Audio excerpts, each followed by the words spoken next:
MP गजब है। इस खास प्रोग्राम में हम सरकार की खामियों को उजागर करते हैं, जिससे उनकी कुंभकर्णी नींद खुल सके और आम जनता की समस्याओं का समाधान जनता को मिल पाए। तो आज के इस एमपी गजब है प्रोग्राम में आज हम बात करेंगे ग्वालियर की। क्या नगर निगम के अधिकारी भू माफियाओं के हाथों शहरवासियों की सांसों का सौदा कर रहे हैं? क्या शहर के ऑक्सीजन जोन को खत्म कर रहे हैं रिश्वतखोर अधिकारी?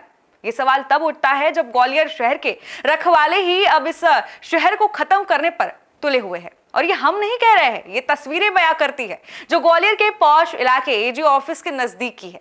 ये आप देखेंगे कि सड़क किनारे पर स्थित ग्रीन बेल्ट के पेड़ों की किस तरह से बेदर्दी से उन्हें काट दिया गया। इन बड़े बड़े दरख्तों का हत्यारा कोई नागरिक नहीं है, कोई भू माफिया नहीं है और ना ही कोई उद्योगपति है।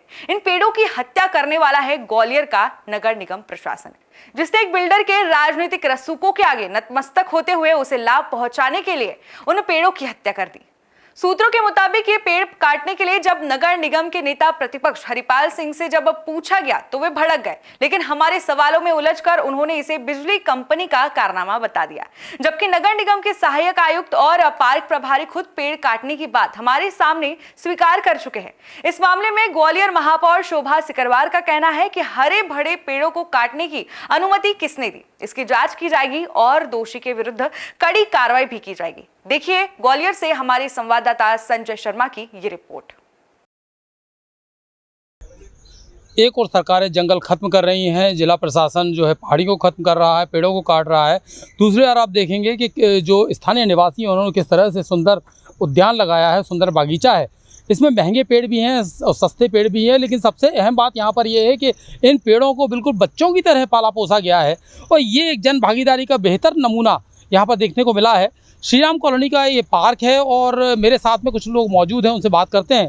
जी सरदार जी, किस तरह देखते हैं, चूँकि आपने जब सरकारें पर्यावरण संरक्षण की दिशा में काम नहीं करती हैं तो एक आपकी पूरी कॉलोनी ने किस तरह से यहाँ पर पेड़ लगाए, कैसे क्या रहा? नहीं, हमने ये सबने जन भागीदारी से मिलके किया है। सब अपने आपस में कॉलोनी वाले पैसे इकट्ठे कर करके सबसे मंथली लेते हैं हम लोग करके, और अपना माली रखा हुआ है हमने, और पूरे पेड़ों की देखभाल करिए। वो पेड़ भी बहुत पुराने हैं, मतलब 30 40 50 साल पुराने पेड़ हैं और हमारा ग्रीन बेल्ट है। और दुख होता है कि इस पे प्रशासन को एटलीस्ट कुछ एक्शन लेना चाहिए। मतलब ये आप ये कह लीजिए ये साफ मर्डर है। अभी हम केवल बगीचे की बात करेंगे कि कहाँ से आप पेड़ लाए, कैसे क्या आपका रहा? सर हमारे यहाँ पे हमने पहले तो ये 2016 से चालू किया। हमने एक एक पेड़ अपना यहीं से लेके लगाने शुरू किए, और इनकी देखभाल सबसे मेन चीज़ है कि देखभाल, अगर आप देखभाल नहीं करोगे तो सब बेकार है। घास काटना, देखभाल, हमारा माली लगा रहता है, माली सुबह से शाम तक लगा रहता है, सफाई करता है, पत्ते सारे इकट्ठे करता है। पत्तों को हमने खाद बना रहे हैं, अपनी एक जगह पे अलग हमने खाद का किया हुआ है। तो मैं तो ये कहता हूँ प्रशासन आके देखे और दूसरे कॉलोनी वालों को बोले कि हमारा पार्क देखें कि ये जन भागीदारी से चल रहा है, आप लोग भी ऐसा चलाएं। बिल्कुल, तो यहाँ पर जन भागीदारी से पार्क चल रहा है और इन्होंने प्रशासन को भी कहा है कि एक बार देखे और कम से कम सबक ले, सीख ले कि किस तरह से ये पेड़ लगाते हैं। लगातार आप तमाम सारे सालों से जो मेहनत कर रहे हैं, किस तरह देखते हैं, जो कि बहुत सारे अच्छा माहौल है यहाँ पर और सरकारें पेड़ काट रही हैं, आप लोग पेड़ लगा रहे हैं, कैसे देखिए? मतलब ये मैं सरकार तो अपील कर रही है कि पेड़ लगाइए, लेकिन सरकार हर जगह तो नहीं मतलब देख सकती, हर लेवल पे नहीं देख सकती। लेकिन नीचे की एजेंसी अगर आँख मूंद के बैठ जाएगी ये तो बहुत गलत है। ये देखिए, ये पुण्य का कार्य है, और जैसा कि अभी आपने खुद ही कहा कि हम बच्चे की तरह पेड़ पालते हैं। घर में भी अगर गमले में एक पेड़ सूख जाता है तो इतना दर्द होता है कि यार इतने सालों उसको पाला था और ये सूख गया, मर गया। उसके बाद देखिए 50 साल पुराने पेड़ किस बेदर्दी से काटे गए, ये वाकई बहुत बुरा लगता है। जो हमें ऑक्सीजन देते, एक पेड़ कम से कम 50 लोगों को ऑक्सीजन देता है। ये शहर के लंग्स हैं। अगर हम इनके साथ ही खिलवाड़ करेंगे तो हमारे बच्चों का, आने वाली पीढ़ियों का भविष्य क्या होगा? आने वाली पीढ़ियों का भविष्य क्या होगा, ये एक बड़ा सवाल है। लेकिन सबसे अहम बात यहाँ पर यह है कि जब पेड़ काटे जाते हैं तो तब कोई एजेंसी नहीं आती, और एजेंसी जब खुद ही पेड़ काटें, सरकारी एजेंसियाँ जब खुद ही पेड़ काटें तो भावी पीढ़ी के सांसों के संकट का क्या होगा, आने वाला है वो संकट। हालांकि कोरोना काल में हमने देख लिया है किस तरह से सांसों का संकट हुआ था, लेकिन अब चूँकि सरकारें ही इस पर्यावरण को खत्म करने में लगी हैं, तो लोगों को यहाँ पर आगे आना होगा। और साफ तौर पर आप देख सकते हैं, यहाँ पर मैं एक तस्वीर आपको और दिखाऊंगा कि किस तरह से बेदर्दी से पेड़ काटे गए, और इन पेड़ों की हत्या किसी और ने नहीं, ग्वालियर के नगर निगम प्रशासन ने की है। लेकिन इसका जवाब देगा कौन, इन पर कार्रवाई करेगा कौन? मैं संजय शर्मा, TV 27 न्यूज़, ग्वालियर। शहर के ऑक्सीजन जोन को क्या सरकारी एजेंसियां ही खत्म करने पर तुली हैं? जी हाँ, ये हम नहीं कह रहे, ये आप देख सकते हैं कि किस तरह से पेड़ों की कटाई हुई है। और ये पेड़ 2 दिन पहले हरा भरा था, लेकिन अब इसको पूरी तरह काट दिया गया है। अब ये शायद ही जीवन इसमें आ पाएगा। वहीं आपको बता दें, दूसरी तस्वीर और दिखाना चाहेंगे आपको। ये तस्वीर, एक पेड़ और काट दिया गया, लेकिन ये ना किसी व्यापारी ने काटा है, ना किसी उद्योगपति ने काटा है, ना किसी आम आदमी ने काटा है। इसको काटने वाले हैं जो जितने पेड़ आप नज़र आ रहे हैं, इन पेड़ों को काटने वाले सरकारी एजेंसी यानी नगर निगम प्रशासन है। और नगर निगम प्रशासन की निकम्मापन देखिए कि किस तरह से उन्होंने हरे भरे पेड़ों को काट दिया, वो भी केवल इसलिए कि ये जो बिल्डिंग बन रही है, इस बिल्डिंग को पूरी तरह से देखा जा सके, ये मेन रोड से दिखाई दे सके। केवल यही वजह रही कि इन पेड़ों को काट दिया गया, इन पेड़ों की हत्या कर दी गई। सबसे अहम बात यह है कि सांसों का संकट ये सरकारें लगातार चेताती रही हैं, लगातार इसके प्रति आम जनता को जागरूक करती रही हैं, लेकिन जब सरकारी एजेंसियां ही पेड़ों को काटें, यानी सांसों का संकट खड़ा करें, तो आगे क्या कहा जा सकता है। आपको बता दें कि किस तरह से ये जो बिल्डिंग बन रही है वो शहर के एक बहुत बड़े व्यापारी और जिसको कह सकते हैं कथित सट्टा किंग मोनू डबरा के परिवार की है। और ये परिवार वो है जो कि अधिकारियों को भी खरीदता है, नेताओं को भी खरीदता है। और इस पूरे परिवार का वर्चस्व किस तरह से आपको दिखाना चाहेंगे कि नगर निगम ने खुद आकर उसकी बिल्डिंग के बीच आड़े आ रहे पेड़ों को काट दिया।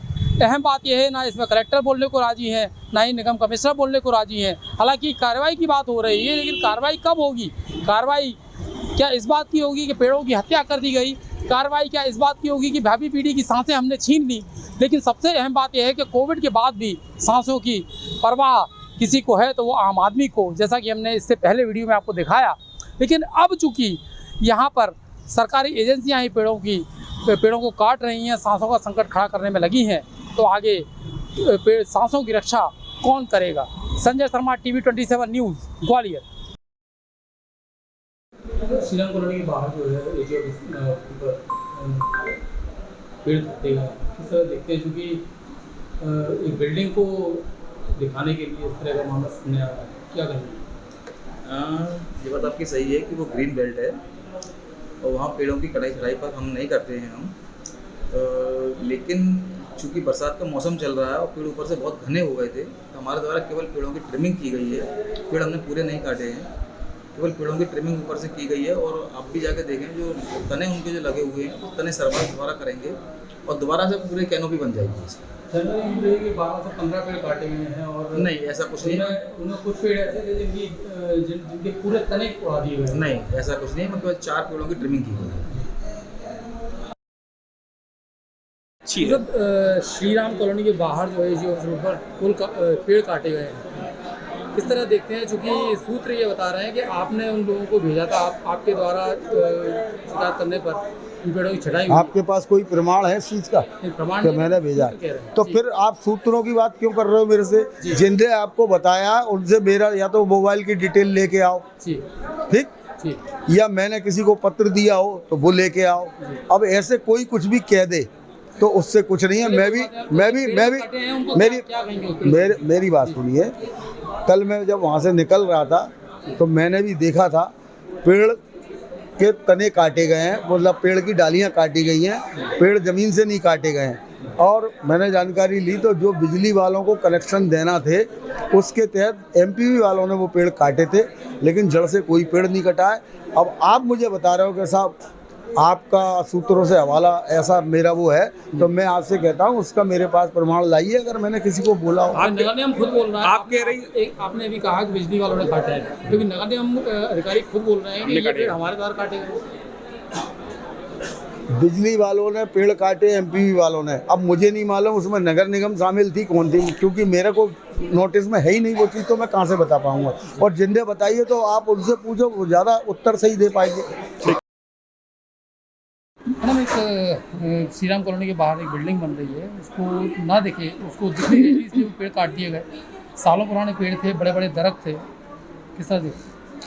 श्री राम कॉलोनी के सामने जो पेड़ काटा गया है उसकी पहले तो जांच करवाएंगे कि है ना केवल बिल्डिंग ना दिखे इसलिए पेड़ काटा गया, तो ये तो गलत है। क्योंकि हम एक तरफ तो कोशिश कर रहे हैं कि पर्यावरण बचाएं और हरे भरे वृक्ष लगाएं, और जो हरे भरे वृक्ष हैं अगर हम उनको ही काट देंगे तो ये मतलब बहुत बड़ी गलती है, और जिस किसी ने भी की उसके खिलाफ कड़ी से कड़ी कार्रवाई की जाए। जो जिस जगह पेड़ काटेगा वो ऑलरेडी ग्रीन बेल्ट के लिए आरक्षित है, उसके बावजूद नगर निगम द्वारा यहाँ पर ये हाँ, तो मैंने बोला ना जिसने भी ये काम किया उसके खिलाफ जांच बैठाई जाएगी, और जांच में दोषी पाया जाएगा तो उसकी कार्रवाई की जाएगी।